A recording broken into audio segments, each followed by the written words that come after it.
시청자 여러분 안녕하십니까? 국정의 바른 소리를 전합니다. 3월 14일 목요일 KTV 대한뉴스 시작합니다.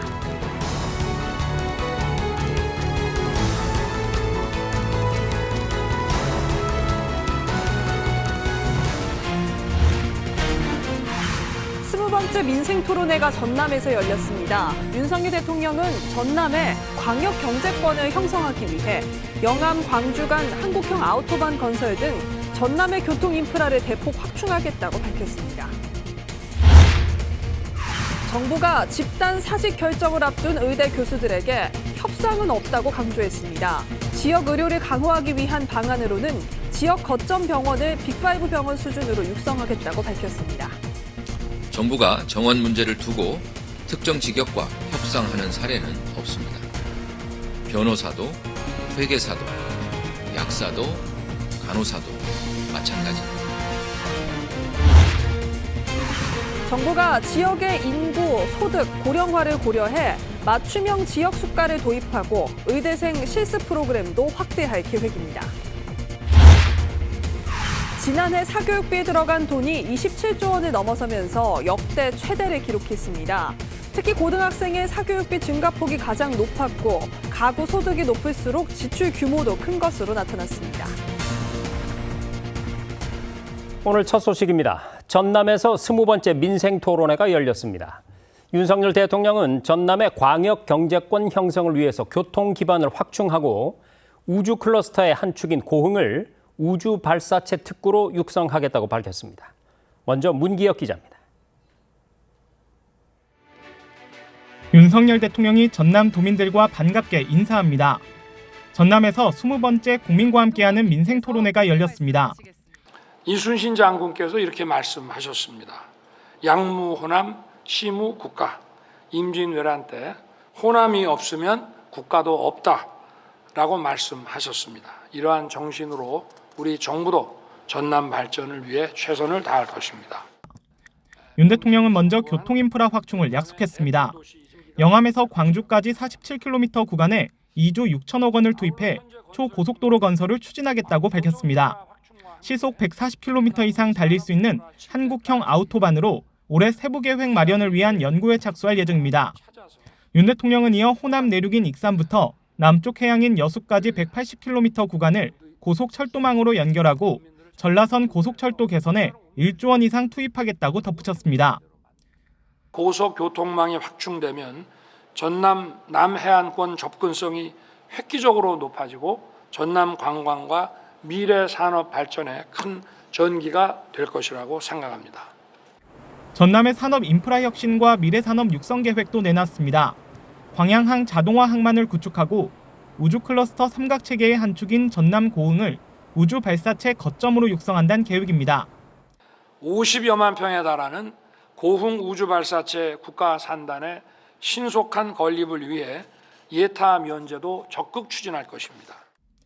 한편 윤 대통령은 김영록 전남지사가 전남 지역의 국립의대 신설을 건의하자 어느 대학에 할 것인지 전남도가 의견 수렴에 알려주면 추진하겠다고 말했습니다. KTV 문기혁입니다. 네, 이번 토론회에선 전남의 강점인 문화와 관광을 한 단계 도약시키는 방안도 논의됐는데요. 남북권 광역 관광 개발 계획의 하나로 전남에 10년 동안 1조 3천억 원을 투입하고 순천에는 애니메이션 클러스터도 조성됩니다. 계속해서 김현지 기자입니다.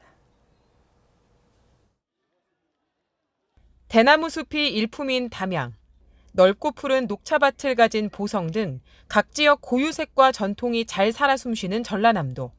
다양한 문화와 관광 자원을 보유한 전남은 관광객들에게 매력적인 관광지 가운데 하나입니다. 전남 같은 경우는 크게 화려하지는 않는데 제가 소소한 매력을 많이 느껴요. 제가 어렸을 때 느꼈던 감정이 그대로 오롯이 좀 느낄 수 있는 곳, 엄마 같은 곳. 그래서 지금 저는 전라도 쪽을 조금 많이 다니고 있습니다. 일단 섬이 많고요. 둘러볼 데가 많은 것 같더라고요. 전라남도잖아요. 그러니까는 음식이 입에 너무 잘 맞는 것 같습니다. 정부가 이번 민생토론회에서 전남의 문화, 관광 산업을 새롭게 발전시키겠다고 밝혔습니다. 현재 전남과 경남, 광주, 부산, 울산 5개 시도가 참여하는 남부권 광역관광개발계획이 추진되고 있는데 이 사업 일환으로 전남에 10년 동안 1조 3천억 원을 투입합니다. 정부는 전남의 해안과 내륙, 다도해 같은 관광자원과 문화를 활용해 남부권의 세계적인 K관광 휴양벨트를 조성합니다. 전남 지역 곳곳이 다시 가고 싶고 하루 더 머물고 싶은 여행지로 재탄생할 전망입니다.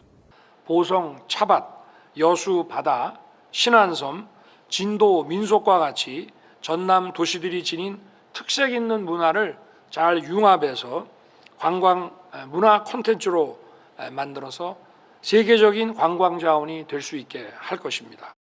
세계적인 정원도시로 자리 잡은 순천시엔 올해 애니메이션 제작 기업들과 복합 문화 공간이 어우러지는 애니메이션 클러스터가 조성됩니다. 정부는 이를 통해 순천시를 문화 콘텐츠 산업 중심 도시이자 지방시대 대표 도시로 발전시킨다는 계획입니다. 콘텐츠 코리아 랩과 콘텐츠 기업 지원 센터가 콘텐츠 기업들의 제작, 투자 유치, 글로벌 유통, 홍보를 전방위적으로 지원하는 체계를 구축할 것입니다. 정부는 이와 함께 전남 수산업을 고도화하기 위해 국내 수산물 수출 1위인 김을 전남의 새 먹거리 산업으로 육성하겠다고 밝혔습니다. 목포 수산식품 수출단지를 조성하는 데 1,200억 원을 투입하고 가공과 R&D, 수출 지원으로 전남 수산식품 산업을 키운다는 계획입니다. 아울러 중국 어선의 불법 어업 행위에 단호히 대응하겠다며 감척 어선을 활용해 불법 어구를 상시적으로 철거하는 체계를 마련하겠다고 설명했습니다. KTV 김현지입니다. 민생토론회를 마친 윤석열 대통령은 늘봄 학교가 시행되는 전남의 한 학교 현장을 찾았습니다. 윤 대통령은 살기 좋은 지역을 만들기 위해선 돌봄 체계가 확립돼야 한다면서 늘봄 학교의 안착은 국가적 과제라고 강조했습니다. 박지선 기자가 전해드립니다. 전남의 한 초등학교를 방문한 윤석열 대통령.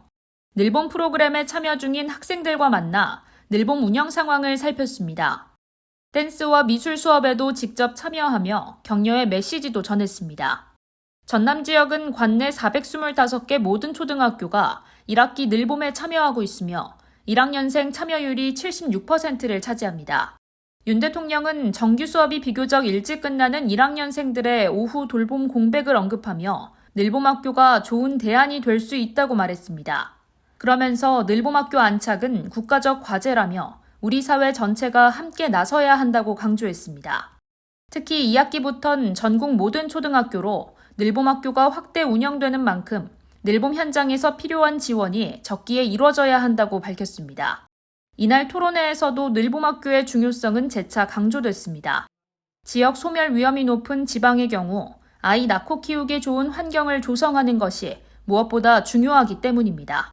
정부는 올해 전남이 교육발전특구 시범지역으로 선정되면서 출생부터 초등학생까지 아이 돌봄 체계가 확립될 수 있도록 적극 지원한다는 방침입니다. 교육발전특구로 선정되면 중앙정부의 재정 지원과 규제 특례를 받게 됩니다. 대표적으로 전남 지역에선 유보통합 시행에 앞서 유치원과 어린이집 공동교육과정이 시범 운영되고 24시간 돌봄이 가능한 어린이집 도입과 늘봄학교 운영 확대도 추진됩니다. KTV 박지선입니다. 지난해에 사교육비가 27조 원을 넘어서면서 또다시 역대 최대를 기록했습니다.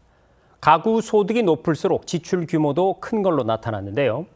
정부는 늘봄 학교 확대 등 사교육 경감 대책을 지속 추진한다는 계획입니다. 김유리 기자입니다. 사거리를 중심으로 건물마다 학원들이 빼곡히 들어차 있습니다. 내신 대비 수능반 등 각종 입시 광고들이 눈길을 사로잡습니다.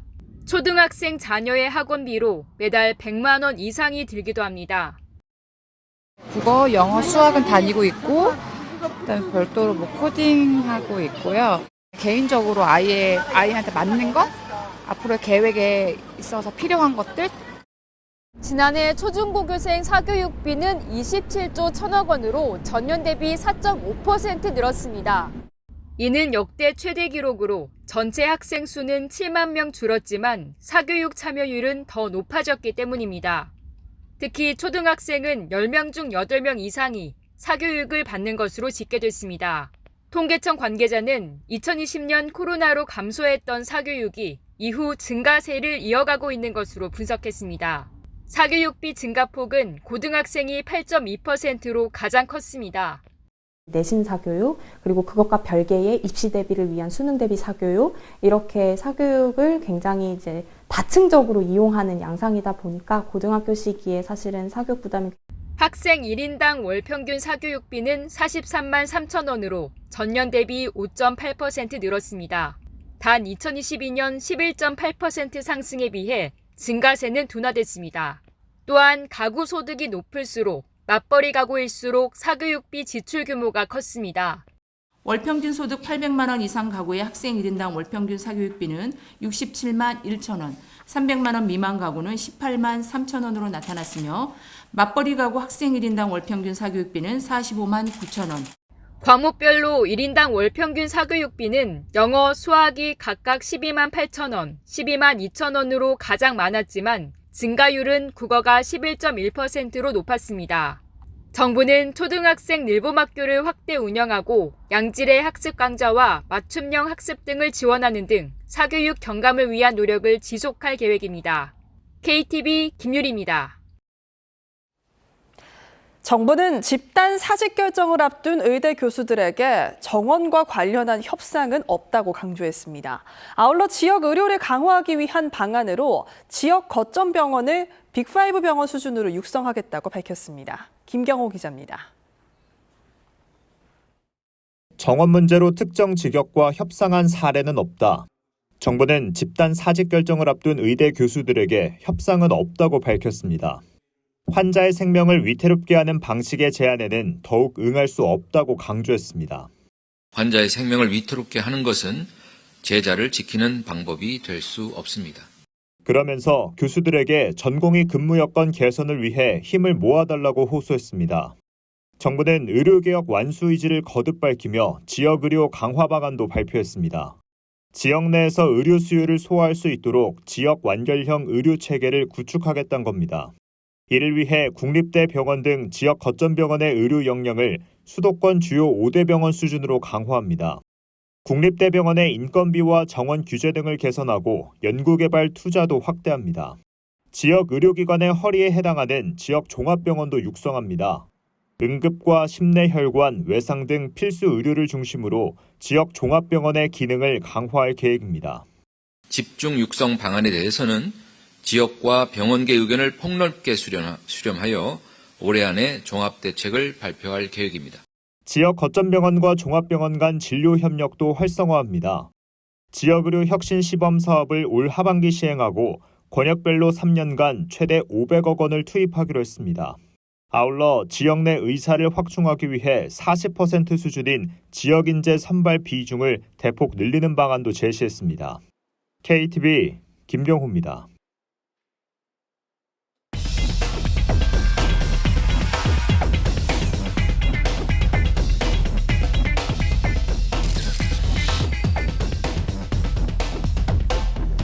네, 정부가 오늘 지역 의료 발전을 위한 여러 가지 정책을 발표하고 집단 행동 조짐을 보이는 의대 교수들에게는 자리를 지켜달라고 호소했는데요. 취재 기자와 함께 자세한 소식을 알아보겠습니다. 자, 조태영 기자, 먼저 정부가 오늘 발표한 의료 정책들 여러 가지를 포함하고 있던데 어떤 내용들이 담겨 있습니까? 네, 먼저 정부는 의료지도 개발을 하기로 했습니다. 이 의료지도 개발은 지역의 의료 이용 상황을 종합하고 분석할 수 있는 정부의 지표라고 생각하시면 되는데요. 이를 통해 지역의 인구, 소득, 고령화를 비롯해 의료 수요와 공급 등을 지표화하고 지역 의료 정책에 참고할 예정입니다. 또 이 의료지도를 기반으로 맞춤형 지역 수가를 도입할 계획입니다.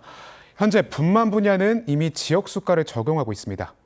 산부인과 전문의가 상근하고 분만실이 있는 모든 의료기관에 건당 55만 원의 안정정책 수가와 함께 대도시를 제외한 의료기관에는 지역 수가 55만 원을 추가로 지급하고 있는 건데요. 이렇게 분만 외에 다른 분야에도 지역 수가를 확대한다는 게 정부의 방침입니다.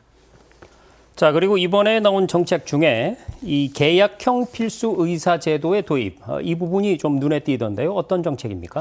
네, 계약형 필수 의사 제도는 지역 의료기관 장기 근무를 조건으로 학생, 대학생 그리고 지자체 그리고 대학 이렇게 3자 계약하에 장학금과 수련 비용, 정주 여건 등을 지원하는 제도입니다. 정부는 이를 통해 지역 의료기관 유입 인원을 대폭 늘리겠다는 설명입니다.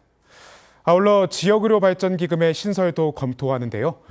정부는 일본의 지역의료개호 종합확보기금을 예로 들었습니다. 2014년부터 소비세 증가분을 주요 재원으로 해서 1조 6천억 원을 보유하고 있으며 이를 통해 일본 지역의료 발전에 활용하고 있다고 합니다. 정부는 이 사례를 참고해서 지역의료발전기금 도입 방안을 마련하고 재정당국과 협의해 나갈 예정입니다. 자, 앞서 이 병원을 떠난 전공의들에게 정부가 업무 복귀 명령을 내렸었단 말이죠. 그러면 의대 교수들의 이 움직임에 대한 정부 입장은 어떻습니까? 네, 정부는 이 의대 교수들의 사직이 현실화되지는 않는다고 이렇게 현실화되지 않길 바란다 이렇게 얘기하면서도 의대 교수들 역시 의사이므로 의료법에 따른 진료 유지 명령 대상이 될 수 있다고 밝혔습니다.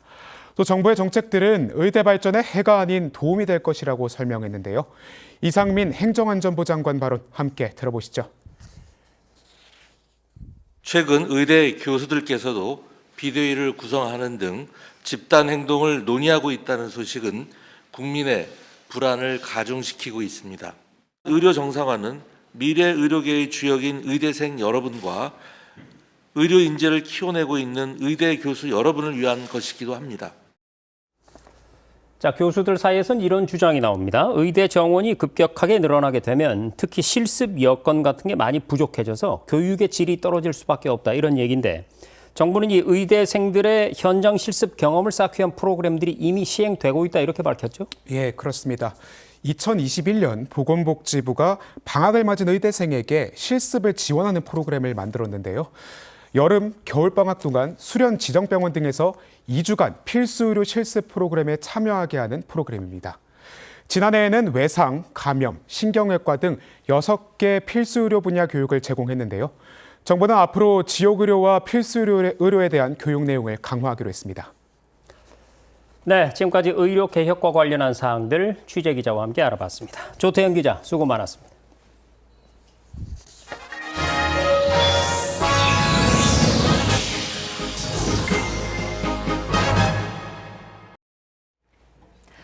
지난 4일부터 11일간 이어진 한미연합연습 자유의 방패가 종료됐습니다. 연습 마지막 날 한미 두 나라군은 통합 화력 훈련을 펼치며 연합 전투 수행 능력을 과시했는데요. 대미를 장식한 훈련 현장을 김현아 기자가 전해드립니다. K-30 비호복합이 적 진지를 향해 맹렬히 포사격을 퍼붓고 한미연합사단의 강습 돌파 장갑차가 장애물 개척 장비인 미클릭을 발사해 장애물 지대를 개척합니다. 교량을 건넌 K1A2 전차가 신속히 기동해 목표물을 타격합니다. 육군 수도 기계화 보병사단과 한미연합사단이 지난 8일부터 일주일간 연합 통합 화력 훈련을 실시했습니다. 이번 훈련은 한미연합 자유의 방패 훈련의 하나로 한미는 지휘 통제와 기동, 화력 자산에 대한 상호 운용성을 강화하고 연합 작전 수행 능력을 향상시켰습니다. 수기사는 이를 위해 전차와 공병, 방공, 기갑 수색대대와 7군단 화생방 부대, 한미연합사단 11공병대대 등 7개 부대 장병 300여 명으로 제병협동 연합 전투단을 편성했습니다. 훈련에는 K1A2 전차와 대공화기인 K30 비호복합, K21 장갑차 등이 투입됐고 한미연합사단의 강습 돌파 장갑차도 참여하는 등 훈련의 실전성을 높였습니다.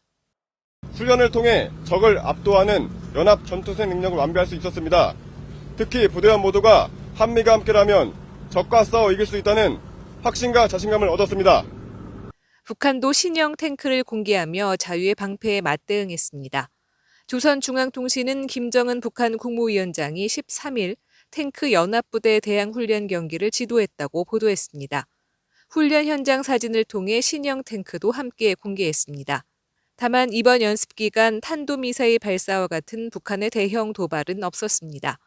지난 4일 시작된 한미 자유의 방패 연합연습은 이날 종료됐습니다.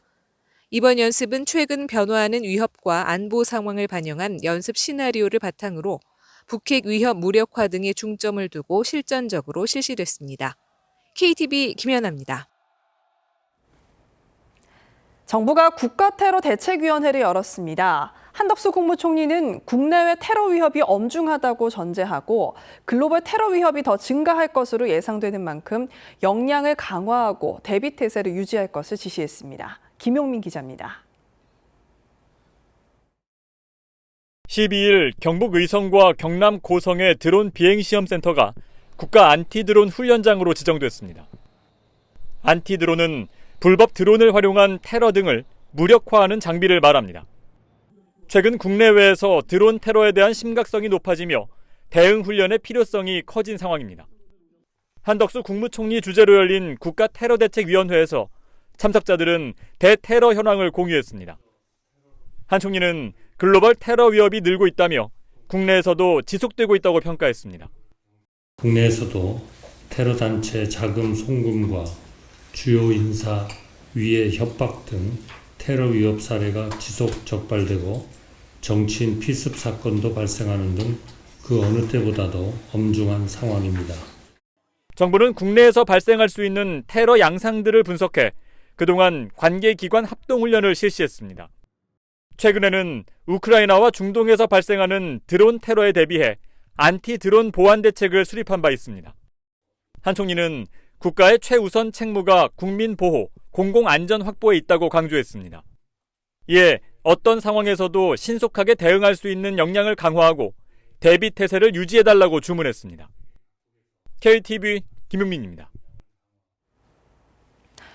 러시아 현지에 구금된 우리 국민 문제 해결을 위해 이도훈 주 러시아 대사가 러시아 외무부 차관과 면담했습니다. 외교부는 필요한 영사 조력을 제공하며 러시아와 소통하고 있다고 밝혔습니다. 김민아 기자가 보도합니다. 이도훈 주 러시아 대사가 러시아 외무부 루덴코 차관을 만나 한국인 구금 문제에 대한 협조를 요청했습니다. 앞서 러시아 타스 통신은 올해 초 한국인 백모 씨가 간첩 혐의로 체포돼 현재 모스크바 레포르토브 구치소에 수감 중이라고 보도했습니다. 외교부는 백 씨의 체포 사실을 인지한 직후부터 필요한 영사 조력을 제공하고 소통하고 있다면서도 이 사건과 관련해 구체적인 언급을 삼가고 있습니다. 앞으로도 우리 정부는 우리 국민이 하루빨리 가족들이 폼으로 돌아올 수 있도록 필요한 소통을 러시아 측과 해나갈 예정입니다. 러시아 외무부 대변인은 정례 브리핑에서 이 문제와 관련해 한국 측과 긴밀히 접촉하고 있다면서 우리 대사관의 요청으로 영사 접견 가능성이 검토되고 있다고 밝혔습니다. 이번 사건으로 한러 관계가 악화되지 않을지 묻는 질문에는 상호 존중하는 태도가 가장 중요하다고 강조했습니다. 러시아 연방보안국에 체포된 백모 씨는 선교사 신분으로 러시아에 파견된 북한 노동자의 탈북을 지원해온 것으로 알려졌습니다. 최근 러북 밀착이 심화되는 가운데 북한 노동력 이탈을 막기 위해 백모 씨를 체포했다는 분석이 나옵니다. 현승수 통일연구원 선임연구위원은 북한이 러시아의 한국 선교사나 지원단체가 북한 노동자에 접근하는 것을 막아달라고 부탁했을 가능성이 있다고 말했습니다. 과거와는 다르게 그러니까 북한과 러시아 국경에서의 북한 노동자나 주민들과 관련된 문제는 러시아가 개입할 수 있다라는 것을 좀 보여주는 케이스로 이번에 삼으려고 할 것 같아요. 러시아가 대화를 위한 카드로 사용할 수 있다는 관측도 제기됩니다.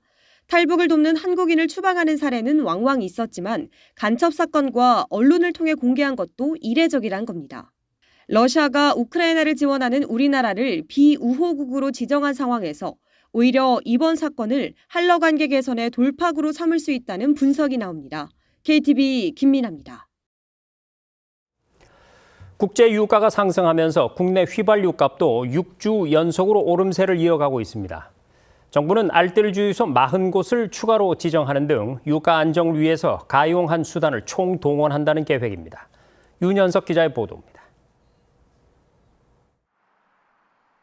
러시아 우크라이나 전쟁과 중동 지역 정세 불안이 이어지면서 최근 배럴당 $80를 넘긴 국제유가. 이에 따라 국내 휘발유와 경유 가격도 1월 다섯째 주부터 6주 연속 상승세를 타고 있습니다. 한국석유공사 유가정보 사이트 오피넷에 따르면 이달 첫째 주 전국 주유소의 휘발유 평균 판매 가격은 리터당 1,639.1원, 전주보다 3.7원 올랐습니다. 경유 평균 판매 가격도 1,540.1원으로 같은 기간 3원 상승했습니다. 이에 정부가 석유, LPG 가격 동향 점검에 나섰습니다. 안덕근 산업통상자원부 장관은 수도권에서 차량 이동이 많은 서울 만남의 광장 주유소를 찾았습니다. 안 장관은 소비자 가격 추이를 점검하고 가격 안정화에 총력을 다하겠다고 밝혔습니다. 석유 LPG는 국민 생활에 필수적이고 국내 물가에 미치는 영향도 큰 만큼 가격 안정화를 위해 가용한 정책 수단을 모두 동원하여 국민들의 부담을 완화하기 위해 노력하고 있습니다. 한편 정부는 가격 부담 완화 정책을 펼치고 있습니다. 먼저 유류세 인하 조치의 실효성 확보를 위해 국제유가의 국내 가격 반영도 점검을 위한 회의를 매주 개최하고 유가 상승기에 편승한 불법행위 단속을 위해 범부처 석유시장 점검단을 운영 중입니다. 또 불법 이력이 있는 1,600여 개의 주유소를 대상으로 특별 점검도 진행 중입니다. 액화 석유가스 LPG 가격 안정을 위한 조치도 시행 중입니다. 정부는 LPG에 부과되는 관세를 올해 상반기 동안 기존 3%에서 0%로 인하합니다. 이와 함께 수도권과 대도시를 중심으로 연내 자영 알뜰 주유소 40여 곳을 추가 선정하고 농어촌 지역의 LPG 배관망 구축 사업도 기존 군 마을 단위에서 읍면 단위까지 확장할 계획입니다. KTV 윤현석입니다.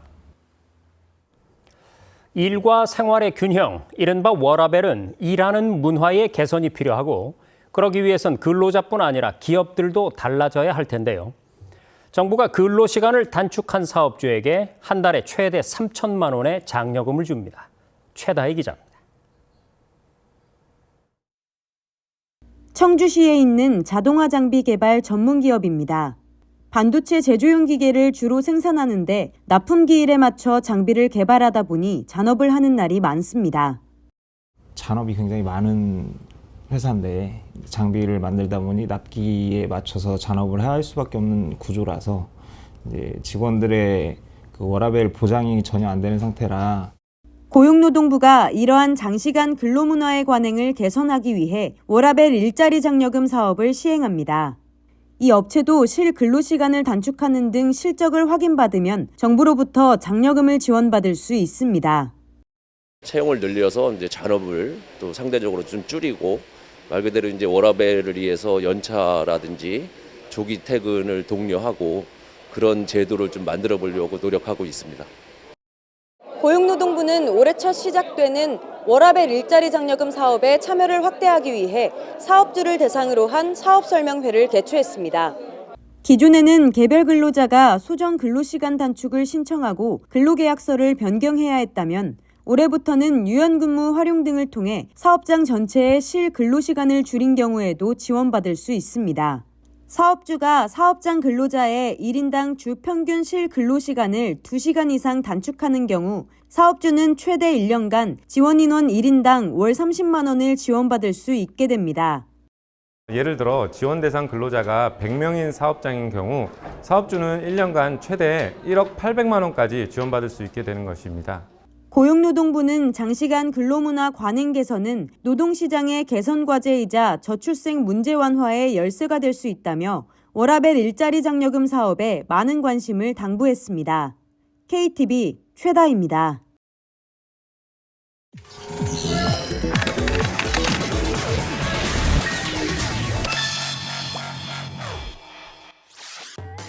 안녕하세요. 클릭 K 플러스입니다. 지난해 1,000명 넘게 피해자가 발생한 빌라왕 전세 사기가 터지면서 전세 보증금을 떼이진 않을까 걱정하는 분들 많으실 텐데요. 전세 만기가 지났는데도 보증금을 돌려받지 못하는 경우에 대비해서 가입해 두는 것이 바로 전세 보증금 반환 보증입니다. 신혼집은 이미 알아봤고 계약만 앞둔 상태입니다. 요즘 전세 사기다 뭐다 말이 많아서 걱정이 많아요. 보증료가 꽤 비싸더라고요. 그래도 안전장치 하나는 해두는 게 낫지 않을까 싶어서 가입은 해두려고요. 지난해부터 사회초년생 등 저소득 청년들 대상으로 전세 사기 등 전세보증금 미반환 피해 예방을 위해 청년 전세보증금 반환 보증, 보증료 지원 사업을 시행해 왔는데요. 최근 전세 사기 등으로 피해를 보는 사례가 늘어나자 대상을 전 연령으로 확대하고 소득 요건도 완화해 있습니다. 자세한 내용 알아보도록 하겠습니다. 전세보증금 반환보증은 전세주택의 경매나 계약 해지 등 집주인의 문제로 세입자가 전세금을 돌려받지 못할 때 보증기관이 대신 갚아주는 보험 상품인데요. 그동안 이 보험을 이용하는 청년층에 한해 보증료를 지원했는데 지난 4일부터 지원 대상을 전 연령으로 확대했습니다. 전세보증금 반환보증에 가입한 전세보증금 3억 원 이하 무주택 임차인이라면 누구나 신청할 수 있는데요. 단 연소득 기준이 있습니다. 만 19세 이상 39세 이하 청년의 경우 5천만 원 이하, 청년의 시민은 6천만 원 이하여야 합니다. 신청일 기준 혼인신고일이 7년 이내인 신혼부부라면 연소득 7,500만 원 이하여야 전세보증금 반환보증료를 지원받을 수 있습니다. 그렇다면 보증료 지원을 받기 위해서는 어떻게 해야 할까요? 먼저 신청인이 주택도시보증공사, 한국주택금융공사, SGI 서울보증보험을 통해 전세보증금 반환보증에 가입해야 합니다. 이후 전세보증금 반환보증 보증서, 보증료 납부 증빙서류, 임대차 계약서와 부동산 등기사항 전부증명서, 전년도 소득금액 증명, 주민등록등본, 혼인관계 증명서, 본인 명의 통장 사본 등 서류를 준비하시고요. 주소지 관할 시군구청 또는 행정복지센터에 방문해서 신청하면 됩니다. 심사를 거쳐 대상자로 선정되면 신청인이 이미 납부한 전세보증금 반환보증 보증료 납부액을 최대 30만 원 한도 안에서 본인 계좌로 환급해 주는데요. 대상자 요건이나 접수처 등 보다 자세한 사항은 국토교통부 민원 콜센터에 문의하면 안내받을 수 있습니다. 전세 사기 피해는 나이 불문 누구나 당할 수 있는 일인데요. 정부가 전세 사기 피해 예방을 위해 대상을 확대한 만큼 전세보증금 반환보증에 가입해서 보증료 지원 꼭 받으시길 바랍니다.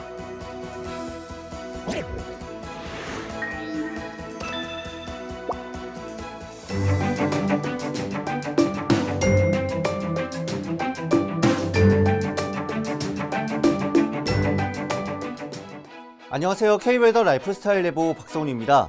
오늘 전국이 맑고 하늘에 구름이 많았던 제주도 점차 개겠는데요. 내일도 맑은 하늘이 이어지겠습니다. 다만 공기는 더 탁해지겠는데요. 오늘 중부지방을 중심으로 기승을 부렸던 미세먼지는 내일은 남부지방까지 영향력을 더 키우겠습니다. 야외 활동하실 때는 미세먼지용 마스크를 착용하시기 바랍니다. 오늘 아침엔 다소 쌀쌀했지만 한낮에는 기온이 훌쩍 올라 일교차가 컸는데요. 내일도 기온 변화가 크겠습니다. 내일 아침 기온은 서울 4도, 대구는 2도 보이겠는데요. 한낮에는 서울 15도, 대구는 20도까지 오르며 일교차가 10도를 넘겠습니다. 내일 외출하실 때는 얇은 옷을 여러 벌 입으시는 게 좋겠습니다. 다음은 자세한 지역별 내일 기온입니다. 중부지방 서울과 청주 4도, 대전 2도, 춘천은 영하 1도로 아침을 맞이하겠습니다. 낮에는 인천 12도, 수원 16도, 세종 18도까지 오르며 일교차 크겠습니다.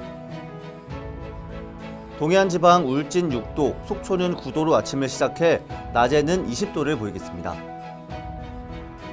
남부지방의 아침 기온은 전주 3도, 대구 2도입니다. 낮 최고 기온은 18도 내외를 보이며 일교차가 매우 크겠습니다. 전해상 구름만 조금 있겠고 물결도 잔잔하겠습니다.